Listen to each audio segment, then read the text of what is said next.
أبي كبابيهم نستعذبوا وصقم أبي كبابيهم بزرخبوا ترنجر نشجر أمك ألال تواسيهم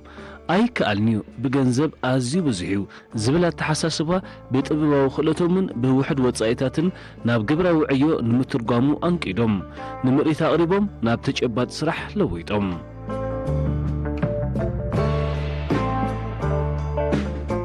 كاب دقي طبب أمرهم زفلفل حسابات بفترة تحستو استسني سرح قريبو حدا بحدا كاب زناسك ساب زعبي فريات قريب كخت عزبهم كل خدمة كاب حد زي ناسن زي بلالسن بوصيتو تحستو تمسد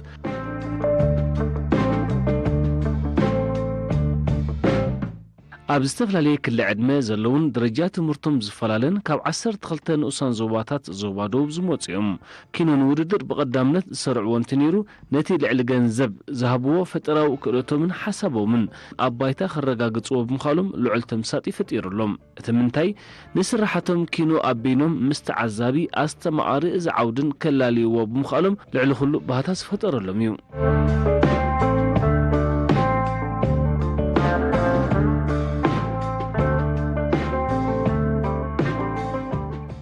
حمامة زوبادو أب تحتي مبربار فترة وسرح من سيات نزلقم عبالة بزبلتيما زوباوي وددر مهزون صنعان كاب 26 كساب 28 تنطري كل التشحن 25 نسال ساعمتو أب كتما من دفرة أدراش كدو حنباشا ينجدو هجراو محبر من سياتن تمهارن إيرترا بموهاد زملكتن منسترتاتن هجراوان تكالاتن مأكل مهزون صنعان زبل مدبا بقيسو أب كلتشحن 22 زواو بعلا خمسة كايد زفلت كوينو النهود مالومي كم أكل مقصلتان نايتن أبنوسان زواتات زقوم ناين كلبات أب كلتشحن 23 24 زكايد نايو زواو ودراتن بزحيرن زسفحن مقدي نابتجبات اسراح نمسسقار نساسي عمتنا زواو ودرنا كايد لنا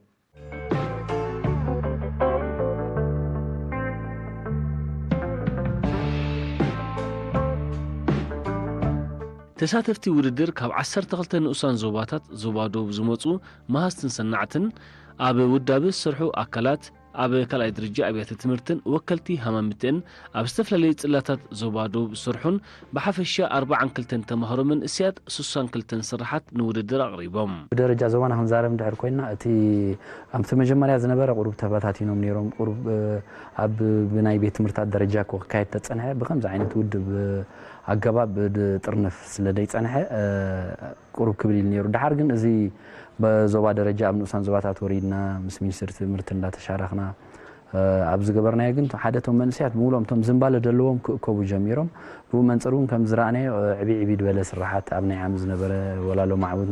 نروي خلنا عبي بلا سراحات من ساعاتنا أنا بحكي تتوهبون كلتن كم زلوهم خنرد أخيلنا لنا مالتي زيتي مس زلوهم كل حسراتن ناي استفعل عليه ناي مسألة نجاراتن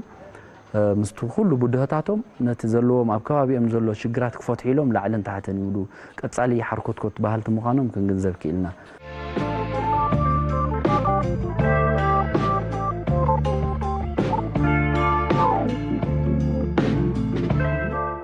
همامتي زوبادوب أب عمد كل توددرات كم مسرع يقلت زدما بدرجة هاجر 12 نقصان زوباتات ساتفالون كمون أب كنا ودابيتات زقربنيو إذا خلت توددرات أب جزيء كنا ودابيتات كسب أب نقصان زوباتات وردكا زكايت كخون كله أب مزازم دما بملكع معدل شلمات مستي كال نتفتات نايت زكايت كنا تأساسيرو زوهابيو اتخال ايدما بزوبا درجات سريعو كل نقصان زوباتات وكلتن بمسدد نايبينو مدب تتحيزلو نوددر زقربيو زي غمتي قال يوم تم قبو مدلاوز قبو تي نتسرح بعد بد حزويم قال يوم كا امونغو نتسرح زاتو لو حجي امونغو نتسرح خركبو تغزير كبو ما حتى يلوم زمصلو حجي ابزخا نخلو مينا نحوفهم نحنا طريت حساب يمصامر كمعبل كم زخص ردو نجار سلزخونه أو تساتفهم أو مستعفهم حدا تمرت حزام يمزوت ومالتي توم كوم زمزو نعمة أين نتبيهم أبزلي نحجر يكون كا أبزمت حدا بلو صراحة حزام الكهم زموتو كابت حزام ودموتو تتماهروا مودو خودوس لزعبي السيوتي زعبي نجارو مالتي زعربي أزول له سوفتوير ناي موبايل أبليكيشن ابلكيشن ናይ ሞባይላት ኣብዚ አፕ ናይ ሞባይልናትና ዘሎ ማለት እዩ ኩልና ንጥቀመሉ አፕሊኬሽናት ንኣብነት ናይ መደወል ምሻሎ ደዊልና ንረኸበሉ ጌም ንፃወተሉ ቪዲዮ ኤዲት ንገብረሉ አፕሊኬሽናት ኣለዉ ልክዕ ከምኡ ኮይና ንኽልተ ጥቕምታት ሰሪሓ ማለት እዩ ንኽልተ ጥቕምታት ሰሪሓ መጀመርያ ንትምህርታዊ ኣብ ትምህርታዊ መዳይ ካልኣይ ከዓኒ ኣብዚ ናይ ዲጂታዊ ናይ ገንዘብካ ናይ ምንቅስቓስ ተኣሽሙ ነገር ማለት እዩ ዲጂታል ባንኪንግ ሲስተም ንብሎ ብእንግሊሽ ብትግርኛ ከዓ ብዲጂታል መንገዲ ብዘይ ኢንተርኔት ኮኔክሽን ማለት እዩ ኢንተርኔት ኮኔክሽን ከየድልየካ ንኣብነት ኣብቲ ናይ ሞባይልካ ዘሎ ባላንስ ብዙሕ ባላንስ የለዎካ እሞ ከይጠቀምካሉ መዓልቲ ኣኽለካ ናይቲ ባላንስ ኣብ ሞባይልካ ዘሎ ማለት እዩ ስለዚ ካብቲ መዓልቲ እንድሕር ኣኺላ ከም ትፈልጦ ከዓ ተን ገንዘብ ኣብኡ ዘለዎ ይሓራ ማለት እዩ ነዚ ነገር ንቁጣብ ኢላ ሓሲበ ሓሳብ ባንኪ ኢላ ማለት እዩ ሽዑ ነታ ሶፍትዌር ሰሪሓ ማለት ሽዑ ገንዘብካ ኣብኡ ተቐምጦሞ ልክዕ ከም ባንክ ኮይኖም ስቶሪ ይገብሩልካ ናራብ ደለኸ እዋን ከዓኒ እቲ ገንዘብካ ውፅኢኻ ትጥቀመሉ ማለት እዩ ብዘይ ኢንተርኔት ኮኔክሽን ኩሉ ሲም ዘለዎ ሞባይል ክትጥቀመሉ ዝኽእል ማለት እዩ ፍሪ ጋዝ ጀነሬተር ማለት ብ3 ሊትሮ ቤንዚን ጌርና ምስ 3 ሊትሮ ማይ ሓዊስና ማለት እዩ ንኸባቢ 2 ወርሕን 5 መዓልታትን ንመዓልቲ 3 ሰዓት እንዳተጠቀምካ ማለት እዩ በቲ ኣብ ገዛ ድፈተና ብሆም ጌርና ጋዝ ሓደ ጋዝ ከም ንፈጥር ጌርና ኣለና ማለት እዩ እቲ መስርሕ እቲ ቤንዚን በፕሬጀር ፓምፕ ኣላ ሓደ ኤርያ ምስ ሃበቶ ኦክሲጅን ምስ ኣተወኡ በቲ ኦክሲጅን ሪሰርኩሌት ገይሩ ኣብ ማይ ኣትዩ ኦክሲጅን ፕላስ ቤንዚን ተሓዊሱ እቲ ሓፋፍ ናይቲ ባእታ ናይቲ ቤንዚን ተሓዊሱ ነዚ ጋዝ ወይ ነዚ ናብዚ ሓዊ ይፈጥር ማለት እዩ ናብዚ የብቃዕና ማለት እዩ ኣገባብ ዓይነት ኣሰራርሓ በስዊሽ ኣላትና ስዊሽ ንውልዕ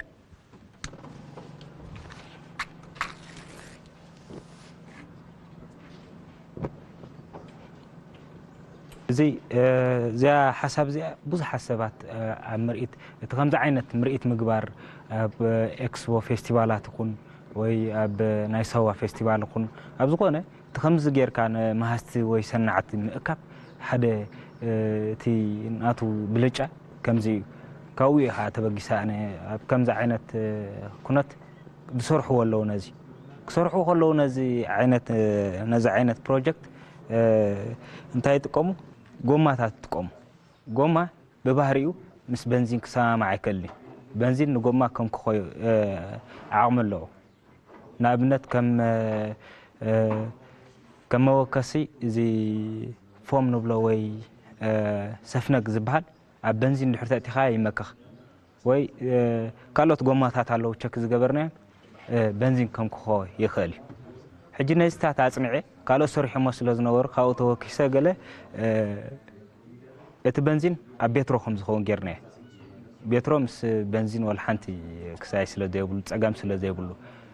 እቲ ናይ ማይ ከዓ ኣብ ጎማ ገይረ ተጠቂመ ነታ ስራሕ ሴፍቲ ዘለዋ ኤሌክትሪክ ገይሮም እዮም ዳይሬክት እዮም ኤሌክትሪክ ዳይሬክት ገይሮም እዮም ነታ ፓምፕ ፕሬጀር ማኣ ታንክ ተፍሲ ከምኡ እዮም ክጥቀሙ ፀኒሖም ኣነ ግን ብባተሪ ቻርጅ ከም እንጥቀም ገይረ ዳልያ ሶላር ከዓ ኣለና ሶላር ከዓ ቻርጅ መምልእ ኣለዋ መሪእና ከዓ ከም እንጥቀም ገይረ እታ ስራሕ ብቕዕቲ ገይረ ኣለኹ ማለት እዩ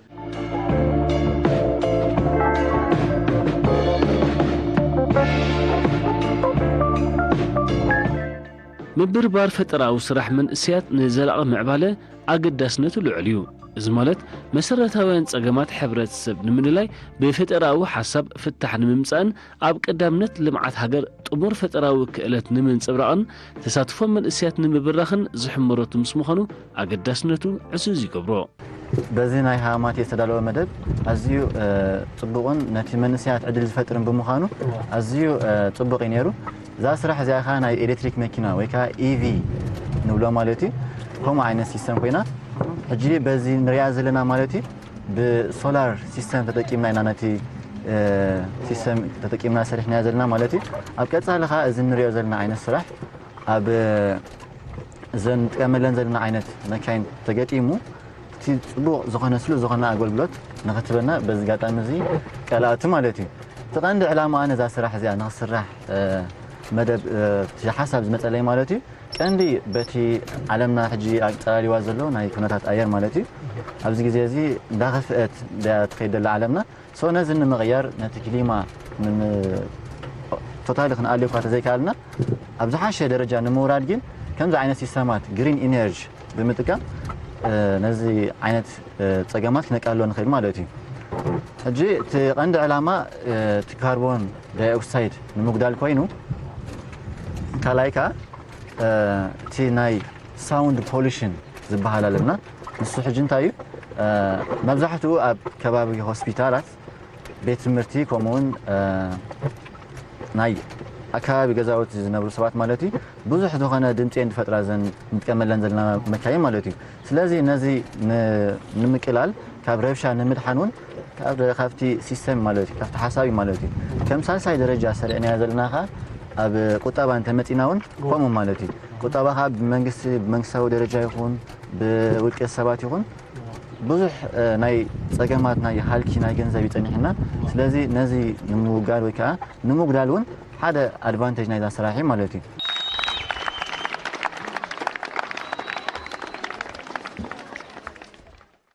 ኣብዚ ሎሚ ዓመት ንሳልሳይ ግዜ ዝተኻየደ ምርኢትን ውድድር ምህዞን ሰንዓን ብመንፅር ዝሓለፈ ዓመት ክነፃፀር እንከሎ ኣብ ብዝሒ ተሳታፍነት ኣባላት ዕቤት ከም ዝረኣየ ዝግለጽ ኪኖ ብዝሒ ተሳተፍቲ ብመንፅር ኣብ ነፍሲ ወከፍ ንኡሳን ዞባታት ዝቐርብ ዕዮታት እውን ተመሚዩ ንመዛዝሚ ውድድር ዝበቕዐ ብቁፅሪ ክብል ከም ዝኽኣለ ወደብቲ ይጠቕሱ ብሓደ መዓልቲ እውን ዝውዳእ ነገር ኣይኮነን ቀስ በቐስ እዩ ትምዕባለ ምስ ግዜ ሓር ኣብዚ ደኺመ ሰልኪ ከይበልካ ናይ ኩሉ ምትሕባር ዝሓትት እውን ስለ ዝኾነ እዚ ክንብል ከለና ንሶም እውን ብዙሕ ነገራት ጎሎም እዩ ኣብ ሓደ ንባዕሎም ሓደ ማእከል እውን የድልዮም እዩ ተተኻኢሉ በብንኡ ዞብኡ ተዘይተኻኢሉ ብደረጃ ዞባ ሓደ ማእከል እውን ክሳብ ዘይገበርካ ሓደ ውዱእ ነገር ክትፅበይ ትኽእልኒ ኢኻ ግን እቲ መስርሕ ምጅማሩ ጥራይ ሓደ ዓብ ዓወት እዩ ማለት እዩ ኣብ መስርሕካ ዝያዳ ካልእ ዕብይ ዝበለ ነገራት እንዳረኣና ክንከይድ ተስፋ ንገብር ማለት እዩ መጀመርታ እዚ ናይ ምህዞን ሰንዓን ኣጋጣሚ ሕጂና እዚ ዕድል ረኺብናዮ ምስ ምህዞን ሰንዓን ዝተኣሳሰር ብሓፈሻ ምስ መፅናዕታዊ ስራሓት ዝተኣሳሰር ምስትናትና ሞያን ዓውድን ግን ዳርጋ ናይ ንህዝበለ ዓመታት ተመክሮስ ኣለና ማለት እዩ ዝተፈላለዩ መፅናዕታዊ ስራሓት ነካይድ ኢና ምስትናትና ሞያን ዓውድን ንሰርሓሉ ኣነ ቅድሚ ሕጂ ንፍትን ነይረ እንደ እዚ ሙዞ ድማ ፍርቁ ኣዲ መሰርሒ ዝነበርክ ፍርቁ ድማ ኣብዚ ኣለኩም ዝተባሃልና ዝተዳለወሉ ማለት እዩ ውድድር ኣሎ ምስ ተባሃልና ሲ ኤግዛም ስለ ዝነበርና ኣብቲ ግዜ እቲ ኤግዛም ፈተና ስለ ዝነበረ ብጣዕሚ ይፅዓኸካ እንዲብ ነዚ ክሰርሕ ኣለካ ትምህርትታ ተፅናዕ ኣለካ ሓሳብ ትምህርቲ ትገድፍ ነዚ ተምፅእ ነዚ ገዲፍካ ትምህርቲ ተኸይድ ከምኡ እናበለ እዩ ግን ሓሳብ ውድድር ኣሎ ምስ ተባሃልና ውሽጢ 4 መዓልቲ እያ ተሰሪሓ ማለት እዩ ኣብ ውሽጢ 4 መዓልቲ እያ ሰሪሓ ሓሳብ ኣሎ ምስ ተባሃለ ኮፍ ኢለ ማለት እዩ እንታይ ይገብር ኣለኒ እንታይ ክሰርሕ እንታይ ይሕግዝ ማለት እዩ ሕጂ መብዛሕትኦም ፕሮግራመርስ ሶፍትዌር ዝሰርሑ እንድሕር ኣስተውዒልና ኣብ ናይ ኣካውንቲንግ ናይ ገንዘብ ናይ ስነ ሕሳብ ማለት እዩ ክንደይ እቲኻ ክንደይ ወፃኢ ክንደይ ሸጥካ ዝብል ነገራት እዮም ዝሰርሑ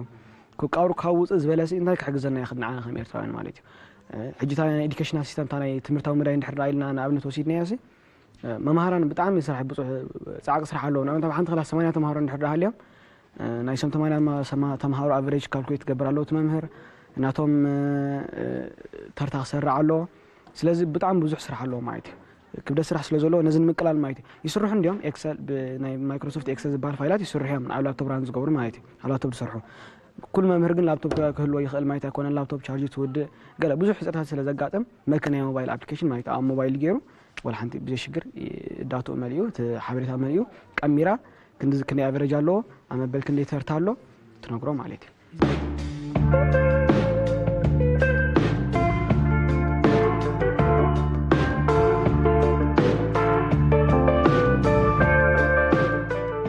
ካብቶም ዝቐረቡ ተወዳደርቲ ምህዞን ሰንዓን ተሳታፍነት ደቂ ኣንስትዮ ኣዝዩ ስሑቕ ቁፅሪ ዝተረኣየሉ እዩ ነይሩ ብመንፅር ናይ ደቂ ተባዕትዮ ዝነበረ ናይ ተወዳዳርነት ዕዮታት ድማ ኣብ ዝተፈላለየ ክሊ ዕድመን ደረጃ ትምህርቶምን ዝፈላለ ብመንፅር ዘቕረብዎ ዕዮ ኣብ ሓሳባትን ስነፍልጠታዊ ኣበርክቶኦምን ደረጃታቱ ዝሓለዎን ዝተፈለየን ነይሩ ኪኖዚ ቅድሚ ሕጂ ፍርያቶም ዘቕረቡ ብሓድሽ ኣገባብን እኹል ምምሕያሽን ፍርያቶም ዘላለዩን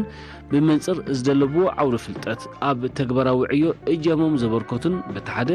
ሓደስቲ ዓበይትን ንኣሽቱን ፍርያት ኣብ ዝተረኣየሉ መድረኽ ሃማምትአ ዝኾነ ዕዮ ከይቃለለ ንብሉፅ ሓሳብ ኣብ ግምት ብምእታው ባይታ ከጣጥሕ ክኢል እዩ ሕጂ ዘና ዳሊናየን ዘለና መናኸሲ ሓዊ ካብ ፀሃያይ ባሕሪ ተሰሪሑ ሓንቲ ካብ ፀሃያይ ባሕሪ ዝተሰርሐሎ ካልኣይካ ካብቲ ተረፍ መረፍ ናይ ዓሳ ዝጓሓፍ እዚ ተረፍ መረፍ ናይ ዓሳ ዝጓሓፍ እዚ እቲ ናይ ኣካላት ዓሳ ክንኣልዮ ከለና እቲ ስጋግላ ንፈላልግ ከለና እቲ ቆርቦት ኢና ዝሓደግ ቆርቦት ኣሎ እቲ ክንፊ ዓሳ ኣለና ቅርፍቲ ኸ ዝበሃል ማለት እዩ ኣብ ሽፋን ኣብ ልዕሊ ቆርቦቶም ዘለኻ ተጠቂምና ኣለና ማለት እዩ እዚ ነቒፁ ተጣሒኑ ብሕርጭ መልክዕ ምስ ተዳለወ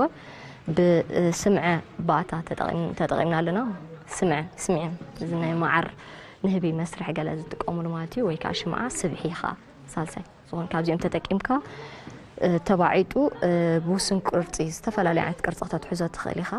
ብዝተፈላለየ ቅርፂ ኣብታ መጀመርታ ስራሕና እዚአና ተጠቂምና ውስን ቅርፂ ዝሒዙ ከምዚ ንሪኦ ዘለና ዝተፈላለዩ ዓይነት ቅርፂ ማለት እዩ ኮይኑ ይዳሎ ማለት እዩ እዚኣ ሕጂ እንታያ እዛ ካብ ናይ ቅርፍትን ክንፊ ዓሳን ክንብላ ፀናሕና ተረፍ መረፍ ናይ ዓሳ ዝተዳለወት እያ እዚአን ካልአይቲ ከዓ እዚ ካብ ፀሃያይ ባሕሪ ንብሎ ዘለና እዚ ፀሃያይ ባሕሪ ንብሎ ከዓ እዚ ማለት እዩ ሰበባ ወይ ከዓ እዞም ዘይማዕበሉ ትክልቲ ኣብ ባሕሪ ዝርከቡ ጉንዲ ሱር በቑሊ ዘይብሎም ግን ጥማረ ብርሃን ተጠቂሞም ናይ ገዛ ርእሶም መግብን ንኻልኦት እንስሳታት ዝኾኑ ኦክሲጅን ዘዳሉ ዓይነት ንብሎም ማለት እዩ ዘይማዕበሉ ትክልቲ ንብሎም እዚኦም ፀሃያይ ባሕሪ ሰበባ ባሕሪ ንብሎም ማለት እዩ እሱ ከዓ ነቒፁ ተጣሒኑ ብሕርጭ መልክዕ ልክዕ እሱ ከዓ ምስቲ ንብሎ ዘለና ባእታ ተቃሚሙ ውስን ቅርፂ ሒዙ ንስራሕ ድልው ክኸውን ማለት እዩ እዚ ሕጂ እዚአን መናኸሲ ሓዊ ኢልና ብዝተፈላለየ ዓይነት ከከም ኣድላይነት ጌርካ ተዳልዎ ትኽእል ኢኻ ኢልና ኢና ቀሪብናያ ዘለና ሕጂ እዚኣ ሓንቲ ታይ ዲዛይን ጌርና ኣለና እዚኣ ባኮ እታ መናኸሲ ሓዊ ጥራይ ዘይኮነት ኮላይ ክርቢት መወልዕ ገለ ዘለዋ ኩሉ ማለት እዩ እዚኣ እንታያ ንኣብነት መናኸሲ ሓዊ ኣብ ዝኾነ ዓይነት ዘሎ ሕብረተሰብ ክጥቀመሉ ይኽእል እዩ ጅናቱ ጠቕሚ መናኸሲ ሓዊ እንታይ ኢና ንብል ሓደ ትክዒግ ብምባል ንዝፍጠር ጥዕናዊ ፀገማት ከጉድል ይኽእል እዩ ካልኣይ ኣብ ጋዝ ፈሓም ክነንክስ የብልናን ኢና ንብል ኣብ ጋዝ ፈሓም ምንካስ ሓደ ረስኒ ይፈጥር ስለ ዝኾነንቲ ጋዝ ፅቡቅ ኣይኮነን ብጋዝ ንዝፍጠር ሓደጋ ከዓ ክነጉድል ንኽእል ሳልሳይ ብስራሕ ንዝንቀሳቐሱ ሰባት ይኹን ፊልድ ንዝወፁ ፕላስ ኣብ ምክልኻል ሰራዊት ኣብ ዝኾነ ዓይነት ቦታ ዘሎ ሰብ ከዓ እዛ መናኸሲ ሓዊ እዚኣ ሕጂ ንኣብነት ምስ ክርቢታ ምስ ገሊኣ ሒዝናያ ዘለና እንድሕር ሒዝያ ኸይዳ ኣነ እዚኣ ሽገርናየ ማለት እዩ እዚኣ መናኸሲ ሓዊ ኣሎ መናኸሲ ሓዊ እዚኣ ኣላ እዚኣ ከምዛ ኢላ ያ ማለት ትፍታፍሓም ኣብታ ንደልያ ዘለና ሓዊ ክንኣጉድ ንኽእል ማለት እዩ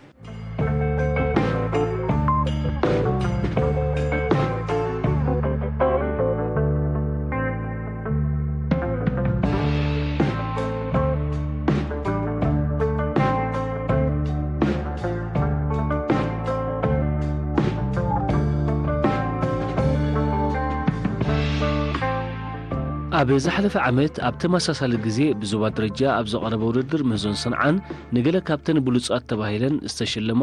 ኣብ ኣስመራ ኣብ ውሽጢ መደበር ኣብ ዝተኻየደ ምርኢት ምህዞን ሰንዓን እውን ክዕወታን መተባብዒ ሽልማት ክረኽባን ክኢለን እየን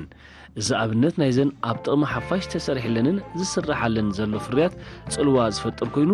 ኣብቲ ናይ መዛዘሚ ዕለት እውን ንሓንቲ ካብተን ዓሚ ዝቐረባ ስራሓት ብኣዳላዊኣ ሓፂር መግለፂ ክወሃብ ክኢል እዩ ንሳ ፅልዋ እያ ማለት እዩ ዓብ ነገር እዩ ኣብዚ ኮፍ ኢላ ከላ ካልእ እውን ሰብ ዘይክርድኦ ይኽእል እዩ ዝያዳ ሕጂ ብዚ እቲ ንሕና ክንገብሮ ንኽእል ተን ሚኒስትርታት መምስ ናተን ዝኸይድ ከልዕላ እንተኽኢለኒ እሶም ዘተባብዑ ማለት እዩ ሓደ ነገር ሰሪሕካዮ ተጠቃሚ እንተዘይብሉ ብድሕሩ እውን ወፃኢታት ገይሮም እዮም ዝሰርሕዎ ደለዉ ድሕሩ ኣይተባብዑን እዮም ማለት እዩ ንሕና ሕጂ እቲ ባይታ ምፍጣር እዩ ተዛዕበየ ስራሕና ተኽኢልና ከዓ እቲ ዛዕበየ ናይ ሎም ዓመት ሚኒስትር ሕርሻ ኣብ ጎኑና ኮይኖም ዝገበሮ ናይ ብሓቂ ደስ ዝብል ሕጂ እውን ኣብዚ መደብ ተሳተፍቲ ኮይኖም ወኪላቶም ሰዲዶም ምስ ናይ ሕርሻ ደብል በብቲ ናቱ ሚኒስትሪ መፂኦም እንድሕር ስዒቦሞም እቶም መንስያት ፈጠርቲ ምዃኖም ኢና ንኣምን ማለት እዩ በዚ ንሪኦ ዘለና ሓደ ንእሽተይ ሓሳብ ምስ መፀ ክዓቢ ከም ዝኽእል ብግብሪ ተማሂርና ስለ ዘለና ሕጂ ሽርክነት ማለት እዩ ምውሃድ ናይተን ካልኦት ኣካላት መንግስቲ ገይሩ ክዓቢ ክእል እዩ ፀገም ማሕበር ግን ከም ታሽሙ ባይታ ነንዝምልከቶ እቲ ባይታ ፈጢሩ ንኩለን ከም ዝእከቡ ገይሩ ንቐፃሊ መስርሕ እውን ሓደ ማእከል ገይርና ናይ ትምህርቲ ኣብ ምሽብሻብ ኣለና ማለት እዩ እቶም ተምሃሮ ገለ ትምህርቲ ሓገዛት ክንገብረሎም ከም መደብ ሒዝና ኣለና ማለት እዩ ብዛዕባ እዚ ሞተር ሳይክል ካብ ዝወፀ ፓርቲና ተጠቂምና ዘለና ኣብ ቀፃሊ ግን እዚ ዓይነት ሞተር እዚ ኦሬዲ ተሰሪሕ ኣሎ أفتنا نمبقى أتراي حجي دلو كون دلو مالتي بمن صرتي صحاو صعت تطقيما كساب كني كيلومتر ياخذ تقعد تخل أوه بزي أمجمة تحجي فتنا زلا بز عين سولار سيستم كيرنا مالتي كساب 6 كيلومتر أبدا زلنا من دفرا كساب أسمرا مالتي بريت أجن كنت كمل لنا خلك تتصحنا تخل مالتي زي تقدميتي تعافيت كوينازي بزعفون مستنالا نسالمات تعافو حسب زي من نيجرتا زي حسب زي أنا أبزي زون سب نوت عفون متشاف كابي قال سلازريو أنا ما كم دي أتفتون قايلة كم دي أقول سرعيها مالي زي النبرة كلاي أم داخسين دالا عامكو بعلي ديزاين دانا قركو تيها مالي زياد ما دستوينا لك كومبيلر بعلى مستفاد بعلى مسفلات تتفيع قد من متفاقن بويلر قال أخو لا تفتر زياقن فلما إنديكيتر تقبر شعو إنديكيتر قرا كم زفلا أنا قرا تفه مالج كلاي كم كلاي سرعة دماني قد متسابعي قال مفلعنا بزنت ولا زغار رازي شعو كم كسا قومي دار شبوكي قال زغانا نقرنا قدرلا ولا زو موز قرنا همزك كنور كام نوعل ما نكتمنا هنوس نغل مالج زين بويلر قالوا عنده حجين السن كسان شاي قلن زفلالك أنا لما كلا مع بلا بلا سرعة بمبال بعلي سرعة مالي زياد ماني زغنة ويش أنا وي في اللي تعبروا زغنة ولا في اللي زغنة والنجر ترى أير زدف جركا مرات اللوازي أبوع زوجله أبرع أنا زوج عسكرلا زغنة عراوي مزجات مكة بزيا كم لقرنا ولا بكم زجرنا خلنا سنبلنا غير مالي كاب زغن نفس ناس كنا كالا غللا نوال أبزول ما ترارس وحداتي زغن فيليت قال ما رجرك أبزر ما تاني كايزي تاني كاجركا تقبر مالتي تعود ماني وشورت جركا باتري ويكربيت بزتا عمك كاجركا تدلو تغير مالتي زد ما روبوت كوينو أبزغن قصاي كم دلا تأمن نابنت ولا أمدا أبزغن أبحكمنا أب بيت كورس قال ملس كم تلاقي يتأمنا مالتي ريموت كنترول على تنادو ريموت كنترول على بوغرل زغن أسكالا يكون كالو تروبت أسكالا قلت قمم لما ميلم له إذن أسكالا هم تقولوا بعد بوغرو حق كده أسكالا يتقمو قلت قمم مال ولا أما يون فوكس لزغن أنسى فيفوس كم زندارة خيرال تاهم شيء تدمع غازيا زي غاز دماني أبزي بزا حوتو تسألنا مالتي إذا أخلي مقاطعة أريدنات بزي نايز فيليت كساي مسامنا أير أبتاكيبو كربيت أبزن تقرنا بعلي واتس مالتي بزي كنبرتع نزعلهون نوال إذا كاب غاز دعاترو مليلكا وي ليتشيلانيلكا كابتوت أوماتوتل بعلا همزي أقركا كتدالو أتغل مالتي كم زحاوت رايز واتس كساي سيكونا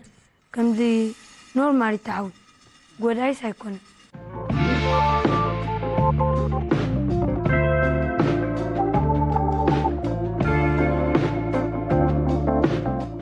بزي كازي أب تعلت مس تكنولوجي استأثرن أب مهزو مفتر نزبيتاوي وي أب هاجر زلو صقاتات نخت بربر زفترن مس هاجر كلالي زخل مأكلات معبالن أب مصاي كعوتهم زخل مخرن معدن بحبار وي بوجيله زعي سرحن أدمعنتن وصيتن أب زبل مس معبالن فتراونتن مهزون استحز استمهرو توهيبو نيرو بحنساب نمهار بحنساب نمر بحنساب نحسب بحنساب نوطن بحنساب نهنت بحنساب كا نمعبل حجي كل جزء معباله خنبل كلنا خمرستي ويكا موزو خنبل كلنا بزحات أكلات أبقى مزقته وسلا زخنة نعو كتبقى تغل إلنا حسبنا تيماي مالتي علامات نايزا ماكل انتايو أمنس وكف من إسيات ويبهاجر بزوبا بدرجة بكل بوتاتات تمكروتات ويكلتات سلازلو نعو نمكفالي مالتيو كلايكا أب معبالة حبرا ورديت نممتاي معناته كل جزء حبرا ورديت كتمت نحركونكا استفلا لي ولدتات علونا مالتيو عبيت علونا عايش لو هتصانات علو كيلاتات علو زي كيلاتات علو حرصت علو ናይ ንግዲ ክኢላታት ኣለዉ ኩሎም እዚኣቶም ነናቶም ፀጋ ስለ ዘለዎም ንዕኦም ናይ ሓባር ንምክፍፋል ማለት እዩ ወይ ከዓ ብሓባር ንምክፍፋል ማለት እዩ ምክንያቱ ምዕባለ ድምር ናይ ብዙሓት ሞያታት ስለ ዝኾነ ወይ ከዓ ዓውድታት ስለ ዝኾነ ነዚ ብሓባር ንኽተምፆ እንድሕር ኮንካ ከዓ ሓደ ንኩላትካ ከጥመረካ ዝኽእል ሞያ ወይ ከዓ ፍልጠት ከድሊ ስለ ዝኾነ እዚ ከዓ እንታይ ኢና ንብሎ ዘለና ሕጂ ከም ኣምር ኣብዚ ሕጂ ዘለና ናይ 21 ክፍለ ዘመን ከም ሓደ ሞያ ምዕባለ ዝብል ሞያ ኣሎ ማለት እዩ ከምዚ ኣብ ሃይ ስኩል ወይ ከዓ ኣብ ካልኣይ ደረጃ ትምህርቲ ትመሃርዎ ናይ ፊዚክስ ትምህርቲ ኣሎ ናይ ኬሚስትሪ ትምህርቲ ኣሎ ናይ ሕርሻ ኣሎ ናይ ጂኦግራፊ ኣሎ ናይ ሂስትሪ ኣሎ ናይ እንግሊሽ ኣሎ ናይ ማትስ እዚኦም ኩሎም ዓውድታት እዚኣቶም በብተናፀል ንምዕባለ ዝሕግዙ እዮም እዚኣ ግን ታያታ ሓሳብ ዘላ ግን ምዕባለ ክንብል ከለና ግን ብድምር ኮይኑ ብሓደ ኮይኑ ከምህረላ ዝኽእል ዓውዲ ንምምስራት እያ ማለት እዩ ብዛዕባ ምህዞን ሰንዓን ከመይ ኢሉ ይዓቢ ሕጂ መብዛሕትኡ ግዜ ደቂ ሰባት እንታይ ዝብሉ እዛ ስእሊ ረእይዋ እዛ ስእሊ ናይዞም 4 ሰባት እንተገጢሞም ተሓቋቂፎም ተታሒዞማ እታ ብርእሶም ዘላ ብርሃን እንታይ ትኸውን ትውላዕ ማለት እዩ ሓደ ካብኦም ተወፂኻ እታ መብራህቲ ትጠፍእ ሕጂ ኣብ ሓንጎልኩም ንቐጻሊ ሕሰብዋ ኣነ ፕሮጀክተይ በይነይ ሰሪሐዮ እንተኢልና እንታይ ማለት እዩ ድኹማት ኢና ኣነ ፕሮጀክተይ በይነይ ሰሪሐዮ ኣነ ጥራይ ሰሪሐ እንተኢልና ኣብ ሓደጋ ኣለና ማለት እዩ ስለዚ እንታይ ክንሓስብ ኣለና ኩሉ ግዜ ከም ተመራመርቲ ከም ጸሓፍቲ ከም ደረስቲ ከም ሰኣልቲ ከም ሙዚቀኛታት ኩሉ ጥበብ ኣርት ንብሎ ኣካል ናይ ኢኖቬሽን እዩ ማለት እዩ ናይ ምህዞ እዩ ማለት እዩ ስለዚ ምህዞ ናይ ጽሑፍ ኣሎ ምህዞ ናይ ሙዚቃ ኣሎ ምህዞ ናይ ቅባ ኣሎ ምህዞ ናይ ዲዛይን ኣሎ ምህዞ ናይ ዝተፈላለዩ እዞም ኣብ ቅድሜና ናይ ቴክኖሎጂ ንሪኦም ምህዞታት ኣለዎ ማለት እዩ ስለዚ ጋንታ ከይቆምካ ከዓ ሓንቲ ነገር ክስጉም ኣይትኽእልን ኢኻ ምስ ዝተፈላለዩ ሰባት በቲ ዘለዎም ክእለት ከም ዝግለጽ ፀንሐ ብቲም ኮንካ ክትሰርሖ ዝበዝሐ መጽናዕታዊ ስራሓት ይኹን ዝተፈላለዩ ምህዞን ሰንዓን ካብኡ ዝመፅኻ ክንዲ ናይ ሓደ ርእስስ ናይ ብዙሓት ርእሲ እንድሕር ዳኣ ተደሚሩ ዝያዳ እቲ ስራሕ ዕውት ይኸውን ሓጋዝ ይኸውን ዝያዳ ትስኻ ትፈልጦ ከዓ ንኽትፈልጥ ባይታ ስለ ትረክብ እዚ ብሓባር ኮንካ ስራሕ ምስ ምህዞን ሰንዓን ዝተኣሳሰር ጥራይ ዘይኮነ መጽናዕታዊ ፅሑፋት ዝዳሎ ስራሓት እውን ኣገዳስነቱ ዝኸይኑ ይረአ ኣሎ ብሓፈሹ ከዓ እቲ ምዕባለ ንብሎ ዘለና ብቐንዱ ልክዑ ኣብ ወፃኢ ዘሎ ጥራሕ ዘይኮነሲ ኣብ ውሽጥና እዩ ዝጅምር ማለት ካብ ሓንጎልና ስለ ዝጅምር ሓንጎልና ከዓ ክልተ ኣተሓሳስባታት ኣለዎ ንሱ ከዓ ሓደ ንቑሕ ኣእምሮ ኣለና እቲ ሓደ ከዓ ትሕተውናዊ ኣእምሮ ኣለና ማለት እዩ ስለዚ ሕጂ ንሕና ኣብዚ ዘለና መሃስቲ ወይ ከዓ ሰናዕቲ ወይ ተምሃሮ እንታይ ኢና ክንገብር ዘለና ሓደ ሕልሚ ምስ ሓዝና ነቲ ሕልሚ ክነብፅሓሉ ንኽእል መንገዲ መሳርሒ ኣብ ውሽጥና እዩ ዘሎ ማለት እዩ ናይ ጋዝ ጥንቃቐ ብጣዕሚ ከምዚ ሓያል ዓይነት መጽናዕቲ የድልየካ እዩ ከምዚ ክብለካ ፀናሕኩ እዩ ቀዳምነት ከምዚ ከተፅንዕ ወይ ሕርኮትኮት ክትብል ዝገብረካ ነገር እቲ ናይቶም ቀዳሞት ዝሰርሕዎ ስራሕ ቀዳሞት ዝሰርሕዎ ሞ ኣብኦም ሓደጋ ትርኢ ኣብኦም ፅቡቕ ነገር ትርኢ ካብኡ ተበጊስካ ኢኻ ነዚ ነቲ ናቶም ስራሕ ኣማዕቢልካ ብዘይጎድእ መንገዲ ከተዳልዎ ትፍትን ማለት እዩ ሕጂ እቲ መጽናዕትስ ብሓፂሩ ኣብኦም ኢኻ ትውድኦ እቲ ኣብዞም ኣብ ምርኢት ዝቐርቡ ብብዝሒ ስለ ዝቐርበ እያ ኣብ ምርኢት እቲ ሓደ ገለገይሩ የቕርባ እቲ ሓደ መሓሾ የቕርባ እቲ ፋይናል ስራሕ ግን ዕውት ኣይኮነን ናፍታ ስራሕ ኩሉስ ኤሌክትሪክ ኮይኑ ብዝኾነ ኣነ እቲ መጽናዕትስ ብሓፂሩ ካብኦም እየ ረኺበዮ ካብኦም ገይረ እቲ ካብ ሓደጋ ድሓን ዝኾነት ገይረ ኣዳልያ ኣለኹ ካብዚ ንላዕሊ ከዓ ኣሎ ናይ ሶሊድ ወርክ ዓይነት ኣሰኣላ ገይረ ስኢለ ወዲእ ኣለኹ ጥራሕ ሕጂ ኣብ 3D ፕሪንተር ፕሪንት ጌርካ እቲ ጎማታት ናተን ሓደ ዓቐን ዘለዎ ኣብ ህዝቢ ክዝርግሓ ማለት እዩ ብሴፍቲ ዝኾነ ዓይነት ኣገባብ በዚ ትሪእዋ ዘለኹም ጥራሕ ኣይኮነ ናብ ህዝቢ ክትቀርብ ሴፍቲ ዘለዎ ኣገባብ ናብ ህዝቢ ከቕርባ ወዲእ ኣለኹ ማለት እዩ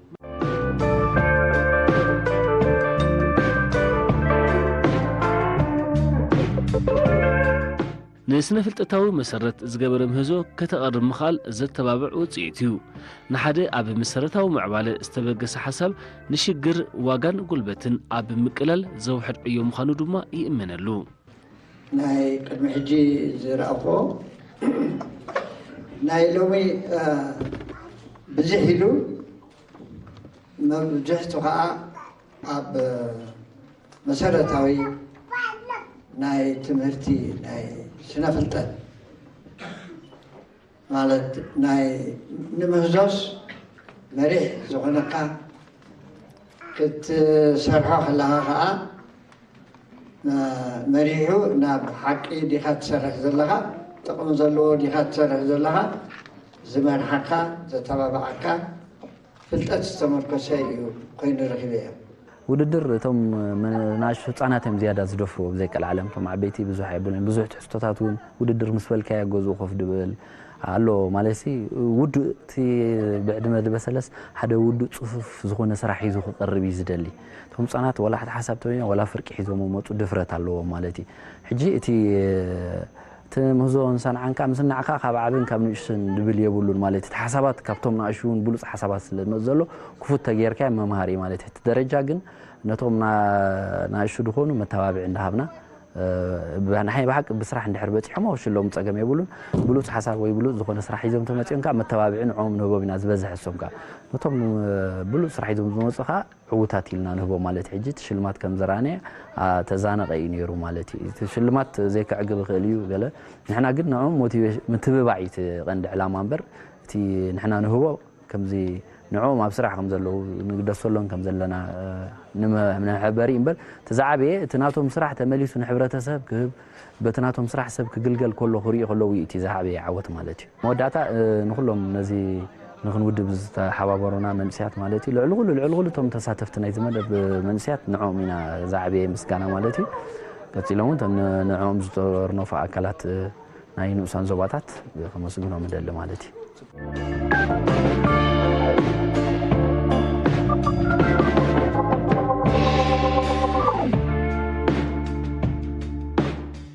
مقام هجراوي مأكل مهزون صنعان سلساوي مخسب زرقاقص بمخانو حزبي أو فرتي مهستن صنعاتن زعق بلو مدرخ نمفتارنيو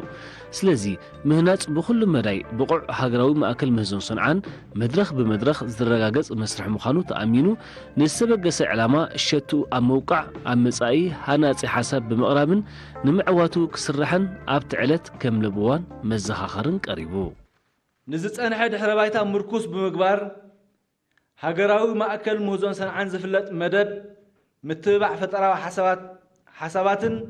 محيال وانينين أب كلتشحن عسران كلتنا بقيسو درو أبسرح أتي يركب إذا سبقس مدب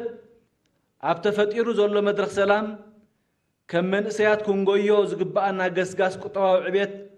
بمولو أدهو عي أمور كلت من سيات بولكن بوكوبن مسقدامنتات لمعتاو مدبات هاجر بقبو خقانه كابز حجوز أجابت حدا مخانو أي طراطر بز مسرت من محدار زوادوب كلهم أكلات منقستن جنبار زبا نزمر ابن معوات كجبروت صنحو أبركتو العلمو حجون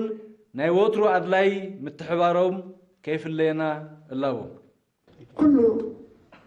سبد تقبلوا نجر زارجة نجر على حدا نحر تأكيبه كما حاتكم مهستن دهلو كل تكلميت نابطرق يزوال كم تزين برو ناتو أوريجينال ويكا مبوق لاو زغانة تقوم زي فنس ناب خالي أمرو نايسب استحوصو كم زناتكم بالحيج استحوصو أبتق مقوعين يخيلي بزحات كأخومو كتبرو فتيكم نتن جيريكانات نتن من برميلا بلاستيك زنوالا بلوت نفتموتو واحد لك عينت ناي ارتست حبري لغيهم كم زي في اللات عليكم إذا هجي نبعلو حدا إنوفيشني ويكا حدا مزوي سلازي بحقي بقعدلو نغريه أجوهم نمسائي أبزي سنفلتات تمركزكم من رقع من كتبورو لهم نزلوا نايتعات كلهم طوائيهم اليوم نزل نايتعات كلنا قبوا من سيرنا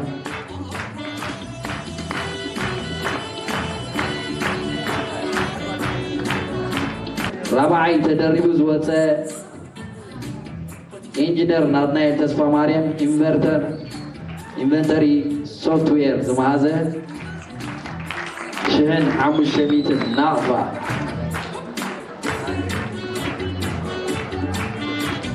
ሳልሳይ ኮይኑ ዝወፀ ምድጃ ብበንዚን ዝሰርሐ መንእሰይ ሚልዮን ጎይቶም 3000 ናፋ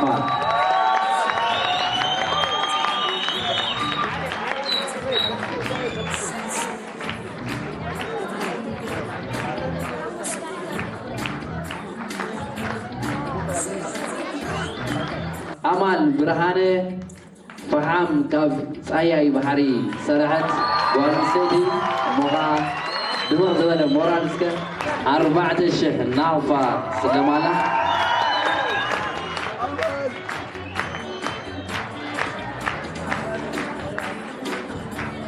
ንኻልኣይ ግዚኡ ኣብ ዝተኻየደ ጎብለል ኮይኑ ዘሎ ናይ ዝኽልተ ዓመት ሃኒባል ስቲፋኖስ ኤሌክትሪካል መኪና 5000 ናፋ ንኻልኣይ ዓመት እዩ ዝዕወተሉ ዘሎ ሃኒባል ድምቕ ዝበለ ኩላህና ኣብ ዘለና ኣሰሮ ክንስዕብ